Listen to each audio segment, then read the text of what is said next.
Olá a todos, meu nome é Sônia Lucílio e a gente vai estar aqui juntos por alguns minutos para podermos conversar um pouco sobre o Evangelho de Jesus.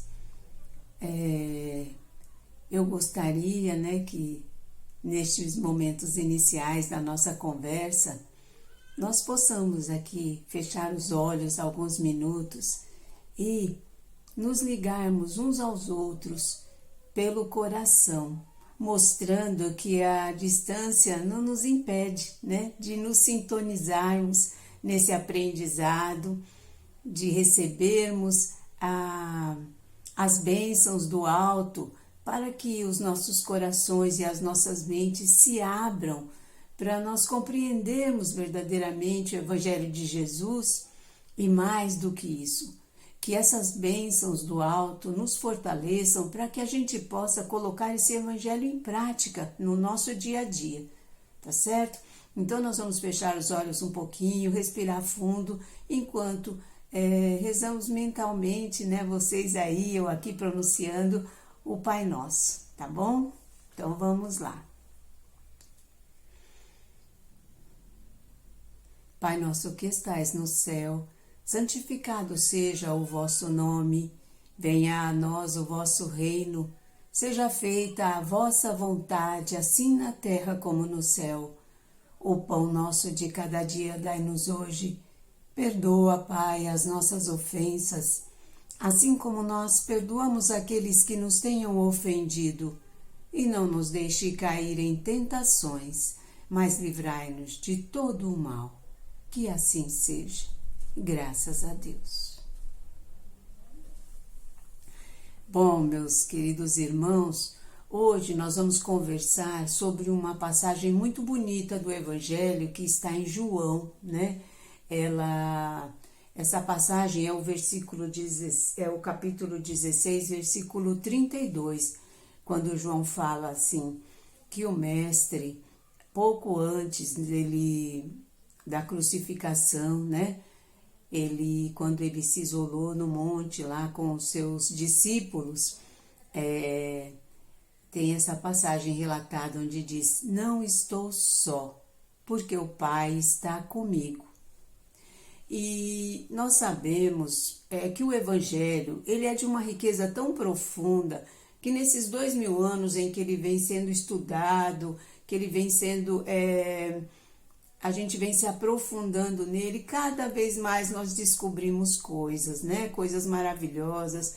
E por que isso acontece? Por que ele vai se atualizando? Na verdade, o Evangelho ele é um caminho de felicidade, um caminho de evolução, um caminho de equilíbrio, e ele contém toda essa potência de ensinamento e de força, mas à medida em que nós vamos nos esclarecendo, nós vamos nos aperfeiçoando, vamos abrindo o nosso coração para esse aprendizado, é que a gente vai compreendendo a profundidade do Evangelho de Jesus. Então, sempre que tivermos uma oportunidade numa palestra, num estudo, num Evangelho no lar, que nós possamos nos concentrar para apreender tudo o que tem ali.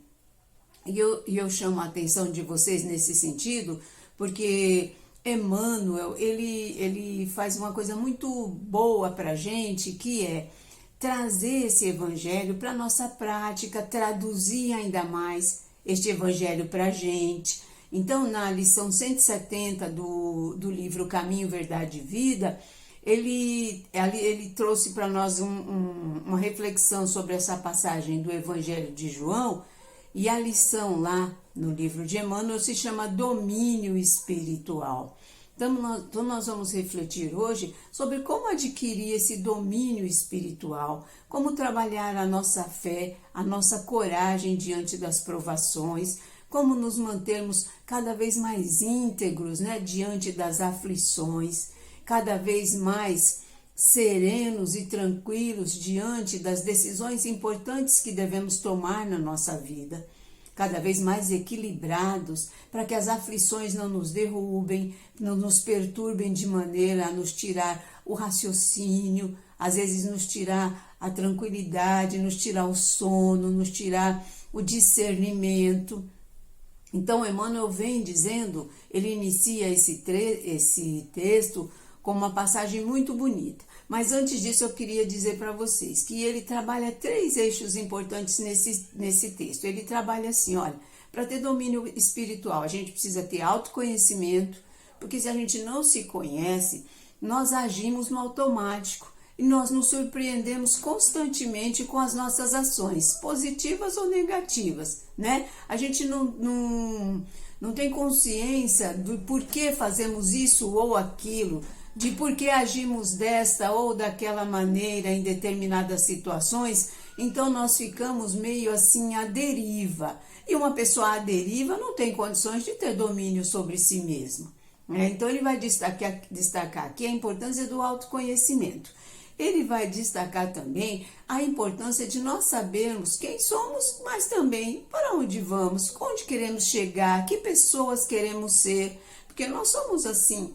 Nós não somos uma personalidade estanque, né? O espírito, ele tem vida, ele está aqui para evoluir.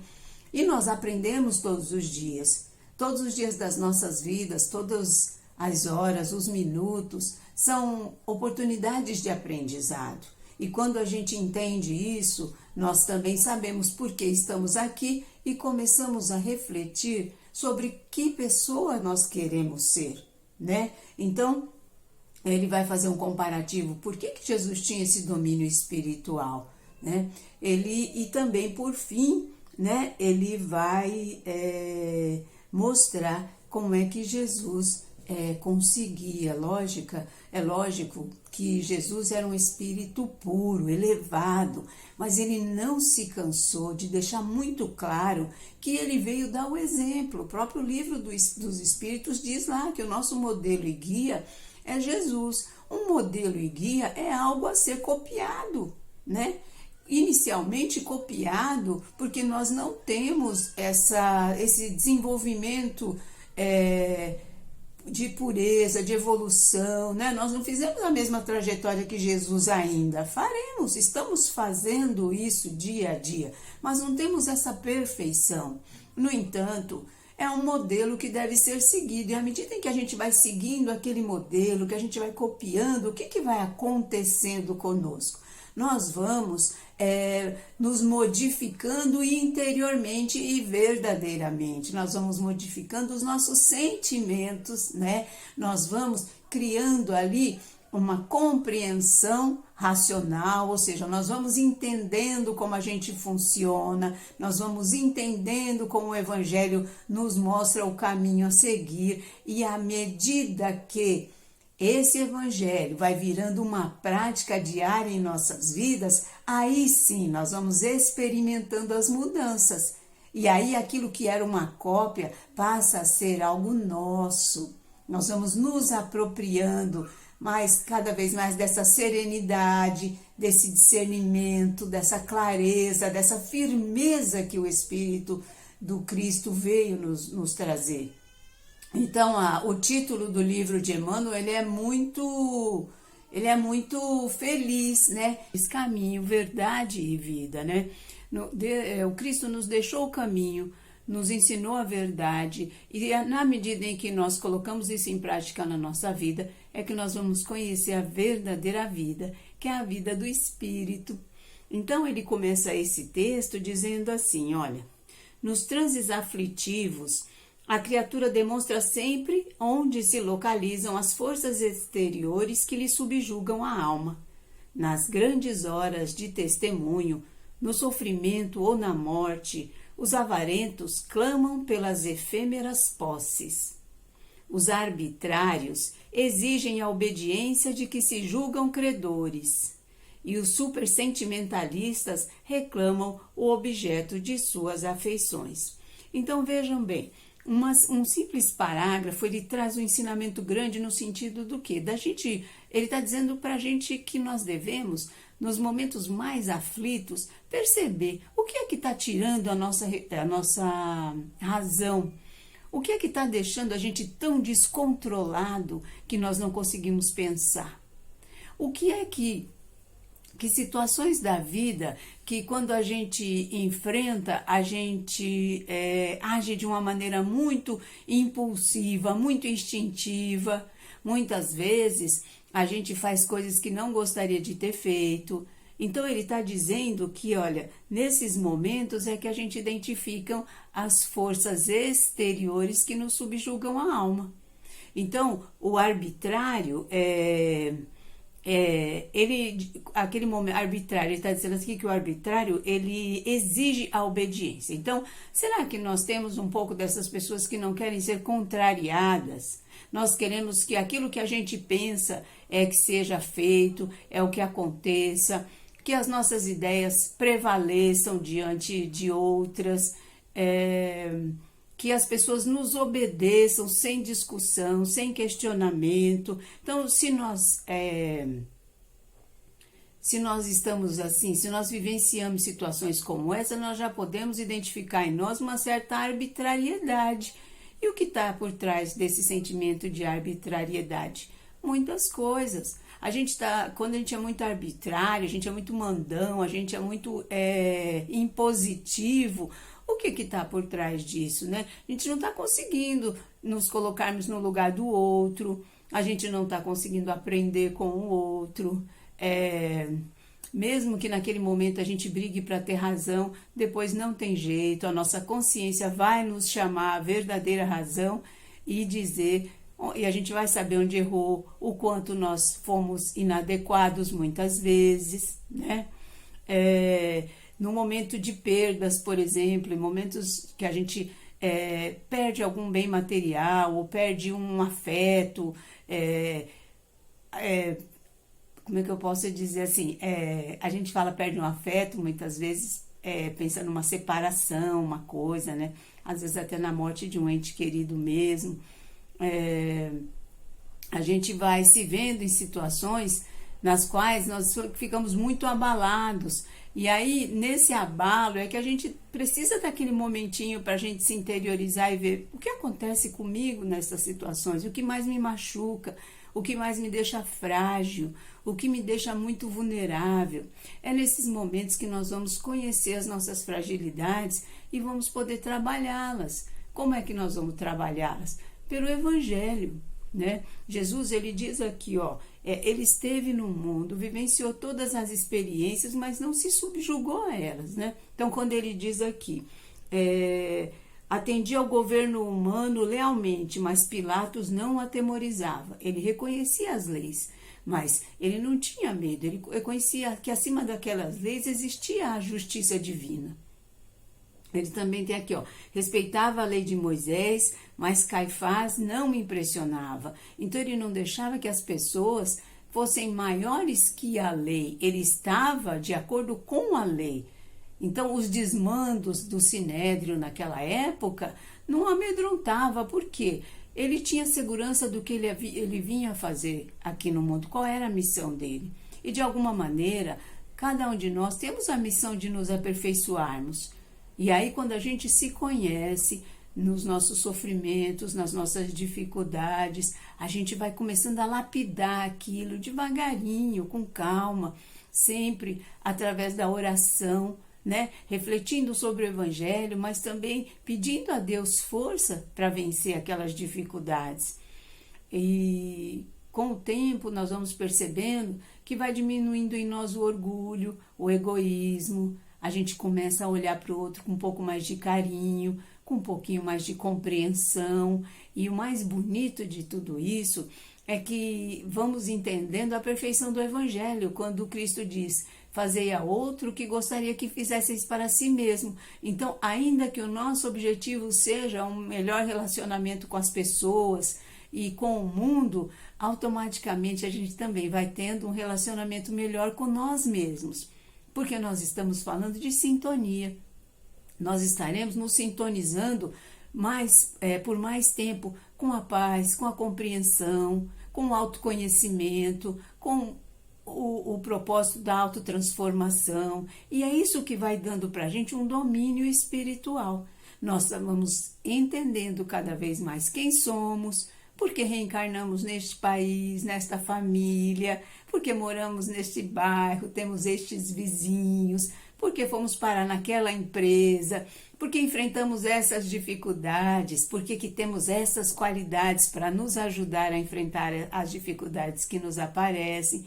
Então, as leis divinas, traduzidas pelo Evangelho, é de uma perfeição infinita, mas nós só vamos entender isso quando a gente realmente vivenciar isso, colocar isso em prática na nossa vida. E outro fator importante que a gente reflita sobre ele é aquela velha pergunta: por que estamos aqui? Porque senão essa estadia, essa passagem por essa vida acaba se transformando em algo meio que definitivo na nossa existência. E a gente começa a viver como se aqui fosse o fim último, né? Se todo o sofrimento que nós vivemos aqui ele se encerrasse em si mesmo, né? O que eu estou querendo dizer. Quando a gente vive muito fixado nessa existência, o sofrimento é muito maior. Quando a gente experimenta algum prazer, a gente também não quer largar mais, quer viver sempre aquele prazer. Não é à toa que as drogas ocupam um grande lugar na nossa atualidade, né? Porque a gente pensando nessa existência como uma existência única, a gente quer viver ela com uma intensidade tão grande que o espírito não aguenta. Ele sofre muito. Né? Ele perde a possibilidade de evoluir, ele se perde de si mesmo. Né? Então, quando Jesus disse eu venci o mundo, é porque ele sabia quem ele era e sabia porque ele estava aqui. Então, nós estamos aqui nessa existência, nessas condições, para um aprendizado, entre muitos outros que nós já tivemos e tantos outros que teremos ainda em futuras reencarnações. Então é com tranquilidade que nós devemos olhar isso, porque essa é só uma das grandes oportunidades que o Cristo nos deu para nós evoluirmos, para nós termos mais domínio espiritual, mais consciência de nós mesmos, consciência das coisas e das pessoas que nos rodeiam, e tudo isso vai ganhando um sentido diferente. Nós vamos nos tornando menos ansiosos, porque perceberemos que tudo tem um tempo para acontecer, mas que o nosso trabalho para adquirir o domínio espiritual, ele deve ser sem pressa, porque ele deve ser feito com o coração, ele deve ser feito com integridade da alma, né?